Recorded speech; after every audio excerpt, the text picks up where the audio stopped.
नमस्कार दोस्तों, स्वागत है आपका एक बार फिर से हमारे YouTube चैनल परीक्षा गाइड पर। तो दोस्तों आज की वीडियो आपके लिए होने वाली है बहुत ही खास, क्योंकि आज की वीडियो में हम बात करेंगे कंप्यूटर के बेसिक से लेकर हाई लेवल तक के प्रश्नों पर। और दोस्तों जिस जिस परीक्षाओं में कंप्यूटर से संबंधित प्रश्न पूछे जाते हैं वो सभी प्रश्न इस वीडियो में शामिल है। आप जब इस वीडियो को देखेंगे तो आप खुद महसूस करेंगे, हाँ आज मैंने कुछ अच्छा पढ़ा है। तो दोस्तों बिना किसी देरी के वीडियो करते हैं स्टार्ट। तो पहला प्रश्न है आपके सामने, कंप्यूटर क्या है, कंप्यूटर की परिभाषा क्या है। तो कंप्यूटर एक इलेक्ट्रॉनिक संयंत्र है जो कि उपयोगकर्ता द्वारा दिए गए निर्देशों के आधार पर सूचना प्रदान करता है। अब यह प्रश्न बताओ किस परीक्षा में नहीं पूछा गया, बहुत बार यह प्रश्न रिपीट हुआ है। फिर आगे बात करते हैं, कंप्यूटर शब्द की उत्पत्ति कैसे हुई। कंप्यूटर शब्द की उत्पत्ति अंग्रेजी के कंप्यूट शब्द से हुई है जिसका अर्थ होता है गणना करना। फिर है कंप्यूट शब्द से कंप्यूटर अर्थात गणना करने वाला। अगला प्रश्न है, कंप्यूटर को हिंदी में क्या कहते हैं। कंप्यूटर को हिंदी में संगणक कहा जाता है। अब बताओ ये प्रश्न किस परीक्षा में नहीं पूछा गया, बहुत से परीक्षाओं में ये प्रश्न पूछे गए हैं। फिर आगे बात करते हैं, कंप्यूटर कितने प्रकार के होते हैं। तो आप देख सकते हैं कंप्यूटर 3 प्रकार के होते हैं। कौन कौन से होते हैं। पहला है डिजिटल, एनालॉग, फिर है हाइब्रिड। आगे बात करते हैं, हार्डवेयर क्या होते हैं। कंप्यूटर की भौतिक संरचना में शामिल सारे संयंत्र और उपकरण हार्डवेयर कहलाते हैं। फिर आगे बात करते हैं, सॉफ्टवेयर क्या होते हैं। सॉफ्टवेयर ऐसे प्रोग्राम होते हैं जो कंप्यूटर को संचालन के लिए निर्देश देते हैं। ये हार्डवेयर को बताते हैं कि क्या करना है, कैसे करना है। तो आप समझ गए होंगे सॉफ्टवेयर और हार्डवेयर किसे कहते हैं। फिर है इनपुट डिवाइस क्या होते हैं। ये वो डिवाइस होते हैं जो उपयोगकर्ता यानी कि यूजर के निर्देशों को केंद्रीय संसाधन इकाई CPU तक पहुंचाते हैं। अब आपसे पूछा जाता है कि इनपुट डिवाइस कौन कौन से हैं। तो माउस इनपुट डिवाइस है, कीबोर्ड इनपुट डिवाइस है, कैमरा इनपुट है, स्कैनर, बारकोड, फिर है लाइट, पेन etc। ये सब इनपुट डिवाइस है और इनपुट से बहुत से प्रश्न पूछे जाते हैं। फिर आगे बात करते हैं, आउटपुट डिवाइस क्या होते हैं। तो देखिए ये वो डिवाइस होते हैं जो उपयोगकर्ता द्वारा दिए गए निर्देशों को केंद्रीय संसाधन इकाई द्वारा दिए गए एक परिणाम के रूप में प्रदान करते हैं। फिर है, अब आउटपुट क्या होता है, monitor, printer, projector, sound speaker. मतलब कि जो आप इनमें इनपुट डालोगे वो उधर से आउटपुट देगा। तो यही है। फिर आगे बात करते हैं, केंद्रीय संसाधन इकाई सेंट्रल प्रोसेसिंग यूनिट CPU क्या होता है। अब आपसे बहुत बार CPU की जो फुल फॉर्म है बहुत बार पूछी गई है, बहुत बार। तो देखिए फिर क्या है, यह कंप्यूटर के सभी हिस्सों को नियंत्रित करता है, इसलिए इसे कंप्यूटर का मस्तिष्क भी कहा जाता है। अब कहा जाता है कि कंप्यूटर का मस्तिष्क किसे कहते हैं। आपसे बहुत बार पूछा जाता है कि कंप्यूटर का मस्तिष्क किसे कहा जाता है। तो किसे कहा जाता है, CPU को कहा जाता है। फिर है, इसके मुख्यतः 3 भाग होते हैं। अब जो CPU होता है उसके कितने भाग होते हैं, 3। कौन कौन से, memory, ALU arithmetic logic unit. ALU की फॉर्म बहुत बार पूछी जाती है। फिर है कंट्रोल यूनिट। उसके बाद अगले प्रश्न पर चलते हैं, बाजार के तौर पर कंप्यूटर कितने प्रकार के होते हैं। अब ये पूछ रहा है बाजारों में कितने प्रकार के कंप्यूटर मिलते हैं, तो उसके बारे में चर्चा करते हैं। फिर देखिए, वर्तमान युग कंप्यूटर प्रौद्योगिकी का युग है, हर वस्तु कंप्यूटर से जुड़ी है। आज के इस युग में सिर्फ गणना करना ही कंप्यूटर कार्य नहीं है। आज मनुष्य के प्रत्येक कार्य को सरल बनाने के लिए कई प्रकार के कंप्यूटर मौजूद है। विभिन्न प्रकार के कार्यों के लिए कंप्यूटर भी विभिन्न प्रकार के हैं। अब देखिए वो कौन कौन से कंप्यूटर हैं। Desktop computer, laptop, mobile phone, tablet, server computer, smart TV, game devices, smart watch, ये सभी कंप्यूटर में शामिल है जो बाजारों में आसानी से आजकल उपलब्ध हो जाती है। फिर आगे बात करते हैं अगले प्रश्न पर, कंप्यूटर की फुल फॉर्म पूछ रहा है। कंप्यूटर की फुल फॉर्म क्या है। तो देखिए क्या है कंप्यूटर की full form, common operating machine purposely used for technological and educational research. तो क्या है, common operating machine purposely used for technological and educational research. फिर आगे बात करते हैं अगले प्रश्न पर, कंप्यूटर की भाषाएं क्या हैं। कंप्यूटर की मुख्यतः 3 प्रकार की भाषाएं होती हैं। कौन कौन सी भाषाएं होती हैं, मशीनी कूट भाषा, असेंबली कूट भाषा, उच्च स्तरीय भाषा। ये कंप्यूटर की 3 भाषाएं हैं। फिर आगे बात करते हैं अगले प्रश्न पर, कंप्यूटर की उच्च स्तरीय भाषाएं क्या होती हैं। तो देखते हैं क्या होती हैं। उच्च स्तरीय भाषाएं मनुष्य के बोलचाल और लिखने में प्रयुक्त होने वाली भाषाओं जैसी होती है। फिर है इस प्रकार की भाषाओं के विकास का श्रेय IBM कंपनी को जाता है। फिर आगे देखते हैं कुछ उच्च स्तरीय भाषाएं निम्नलिखित है। अब उच्च स्तरीय भाषाएं कौन कौन सी हैं, आपसे बहुत बार पूछा जाता है। फोर्ट्रान ये उच्च स्तरीय भाषा है, ये पहली उच्च स्तरीय भाषा है। इसी भाषा का विकास IBM एक कंपनी है कि JW बेकस ने 1957 में किया था। फोर्ट्रान का विकास किसने किया था, इन्होंने किया था, बेकस ने। फिर अगला है कोबोल भी एक भाषा है। इस भाषा का विकास व्यावसायिक कार्यों को आसान बनाने के लिए किया गया। फिर है बेसिक, यह भी उच्च स्तरीय भाषा है। इस भाषा में प्रोग्राम में निहित आदेश के किसी निश्चित भाग को निष्पादित किया जा सकता है। फिर अगली भाषा है एलागोल। इस भाषा का विकास जटिल बीजगणितीय गणनाओं में प्रयोग हेतु किया गया। फिर अगली भाषा है पास्कल, यह एलगोल का ही परिवर्धित रूप है। इसमें सभी चरों को परिभाषित किया गया है। अब अगली भाषा है कोमाल। इस भाषा का प्रयोग माध्यमिक स्तर के छात्रों के लिए किया जाता है। फिर अगली भाषा है लोगो। इस भाषा का प्रयोग बच्चों को ग्राफिक रेखा अनुकृतियों की शिक्षा देने के लिए किया जाता है ताकि वो आसानी से चीज़ों को समझ सकें। फिर है अगली भाषा प्रोलोग। इस भाषा का विकास 1973 में फ्रांस में किया गया था। इसका विकास कृत्रिम बुद्धि के कार्यों के लिए किया गया था। फिर जो अगली भाषा है वो है फोर्थ। इस भाषा का आविष्कार चार्ल्स मूरे ने किया था। इसका उपयोग कंप्यूटर के सभी प्रकार के कार्यों में होता है। तो टोटल उच्च स्तरीय भाषाएं कितनी है, 9। फिर आगे बात करते हैं अगले प्रश्न पर, कंप्यूटर का आविष्कार किसने किया, चार्ल्स बेबेज ने किया। फिर अगला प्रश्न है कंप्यूटर साक्षरता दिवस कब मनाया जाता है, 2 दिसंबर को मनाया जाता है। फिर अगला प्रश्न है कैलकुलेटर का आविष्कार किसने किया, कैलकुलेटर के आविष्कारक का नाम पास्कल है। फिर अगला प्रश्न है आधुनिक कंप्यूटर की खोज सर्वप्रथम कब हुई, सन 1946 में सर्वप्रथम आधुनिक कंप्यूटर की खोज हुई थी। फिर आगे बात करते हैं कंप्यूटर डाटा की सबसे छोटी इकाई क्या है, कंप्यूटर डाटा की सबसे छोटी इकाई बिट है। यह प्रश्न बताओ कितनी बार नहीं पूछा गया। फिर अगला प्रश्न है बाइनरी नंबर प्रणाली में कितने अंक होते हैं, बाइनरी नंबर प्रणाली में 0 और 1 अंक होते हैं, यानी कि टोटल 2 अंक होते हैं। फिर अगला प्रश्न है 1 बाइट में कितने बिट होते हैं, 1 बाइट में 8 बिट होते हैं। फिर आगे देखिए 1 किलो बाइट में कितने बाइट होते हैं, तो 1 किलो बाइट में 1024 बाइट होते हैं। फिर अगला प्रश्न है 1 मेगाबाइट में कितने किलो बाइट होते हैं, 1 मेगाबाइट में 1024 किलो बाइट होते हैं। फिर आगे बात करते हैं, अब पूछ रहा है 1 गीगाबाइट में कितने मेगाबाइट होते हैं, तो देखिए कितने होते हैं, 1 गीगाबाइट में 1024 मेगाबाइट होते हैं। फिर अगला प्रश्न है विश्व के सबसे पहले डिजिटल कंप्यूटर का नाम क्या था, तो क्या नाम था, ENIAC, electronic numerical integrator and computer. ये विश्व का पहला डिजिटल कंप्यूटर था। फिर अगला प्रश्न है विश्व के सबसे पहले सुपर कंप्यूटर का नाम क्या था, तो क्या नाम था, विश्व के पहले सुपर कंप्यूटर का नाम था क्रे K1S।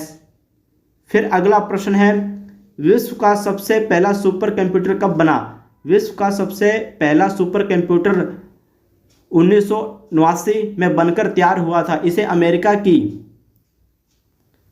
क्रे रिसर्च कंपनी ने बनाया था। फिर अगला प्रश्न है भारत में प्रथम डिजिटल कंप्यूटर का आगमन कब हुआ, सन 1955 में।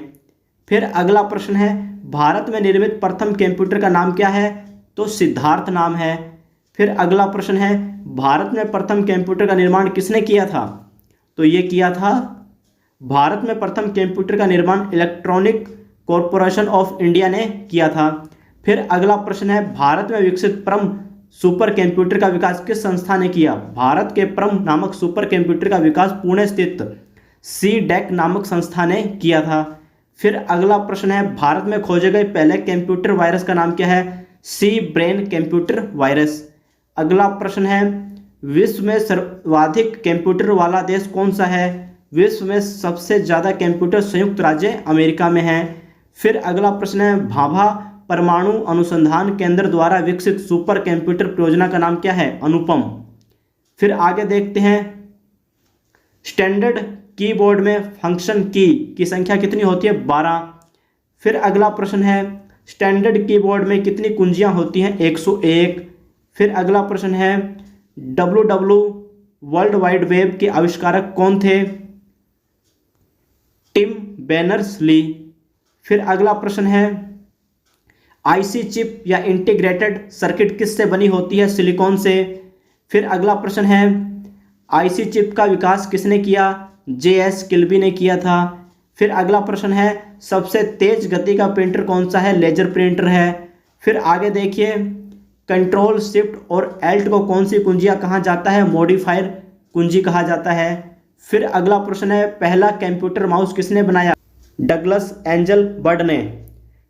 फिर अगला प्रश्न है, बेसिक कंप्यूटर भाषा का विकास कब और किसने किया? सन 1964 में जॉन जी केमी ने किया था। फिर आगे देखिए, अगला प्रश्न है, जावा भाषा का आविष्कार किसने किया? सन माइक्रोसिस्टम्स के जेम्स गोसलिंग ने जावा भाषा का विकास किया था। फिर आगे देखिए, यूनिक्स क्या है तथा यूनिक्स का विकास कब हुआ? तो यूनिक्स क्या है? यूनिक्स एक ऑपरेटिंग सिस्टम है, इसका विकास 1969 में हुआ। फिर है, यूनिक्स की मुख्य भाषा क्या है? असेंबली भाषा है। उसके बाद अगला प्रश्न है, ओरेकल क्या है? ओरेकल एक संबंधात्मक डाटाबेस प्रबंधन सिस्टम है। फिर आगे चलते हैं, लिनक्स क्या है? लिनक्स एक ऑपरेटिंग सिस्टम है। फिर अगला प्रश्न है, लिनक्स किस प्रकार का सॉफ्टवेयर है? लिनक्स एक फ्री तथा ओपन सोर्स सॉफ्टवेयर है।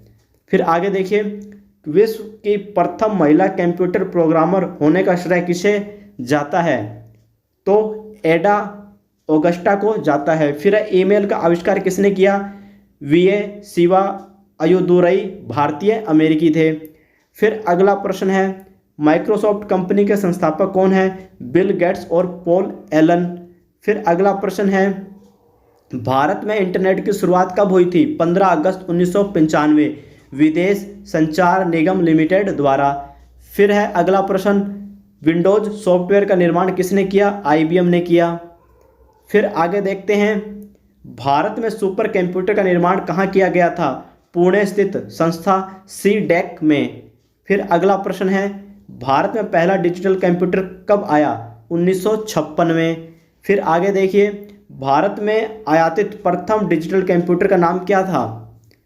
तो वो था HEC-2M। फिर चलते हैं आगे, HEC-2M का निर्माण किसने और कहाँ किया था? तो इसका निर्माण किया था एंड्रयू डोनाल्ड बुथ ने इंग्लैंड के बर्कबैक कॉलेज में। फिर अगला प्रश्न है, HEC-2M किस किस्म का कंप्यूटर था? वॉल्व आधारित था। फिर आगे चलते हैं, HEC-2M को भारत में कहाँ स्थापित किया गया था? भारतीय सांख्यिकी संस्थान कोलकाता में। फिर इसका अगला प्रश्न है, HEC-2M इसकी फुल फॉर्म क्या है? तो इसकी फुल फॉर्म है Hollerith electronic digital computer 2M। फिर आगे चलते हैं, भारत में आयातित दूसरे कंप्यूटर का नाम क्या है? यूराल, सोवियत संघ से। फिर अगला प्रश्न है, डोमेन पता में भारत का संकेत क्या है? भारत का संकेत .in है। फिर अगला प्रश्न है, भारतीय कंप्यूटर कंपनी इंफोसिस के संस्थापक कौन है? तो कौन है? अजीज प्रेम जी हैं। फिर अगला प्रश्न है, भारत की पहली क्षेत्रीय भाषा कौन सी है जिसका कीबोर्ड उसकी अपनी भाषा में है? तमिल भाषा है। फिर अगला प्रश्न है, भारत में सुपर कंप्यूटर का पहला प्रोटोटाइप कब बना? सन 1991 में। फिर अगला प्रश्न है, भारत के पहले सुपर कंप्यूटर का नाम क्या है? परम 8000। फिर आगे देखते हैं, परम श्रृंखला के नवीनतम सुपर कंप्यूटर का नाम क्या है? परम अनंत है। उसके बाद अगला है, भारतीय भाषा के पहले सर्च इंजन का नाम क्या है? तलाश। फिर आगे बात करते हैं, विश्व में सबसे कम उम्र के वेब डिजाइनर होने का गौरव किसने प्राप्त किया है? अजय पुरी ने।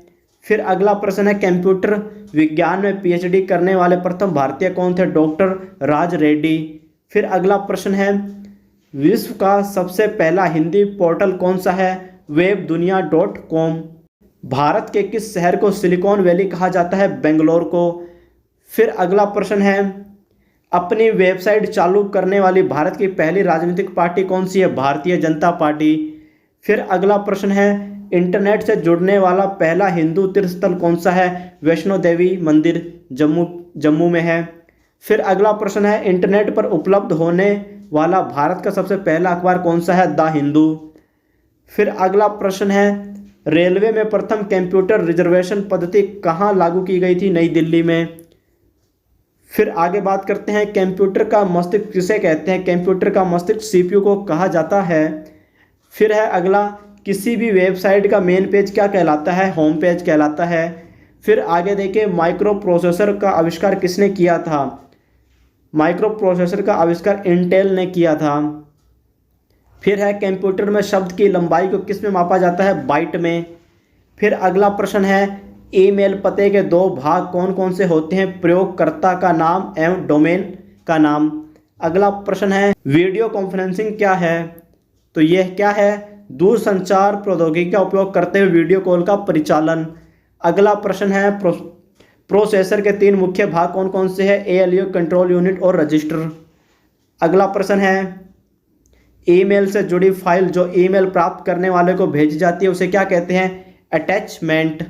अगला प्रश्न है, पहली कंप्यूटर भाषा कौन सी विकसित की गई थी? फोरट्रॉन।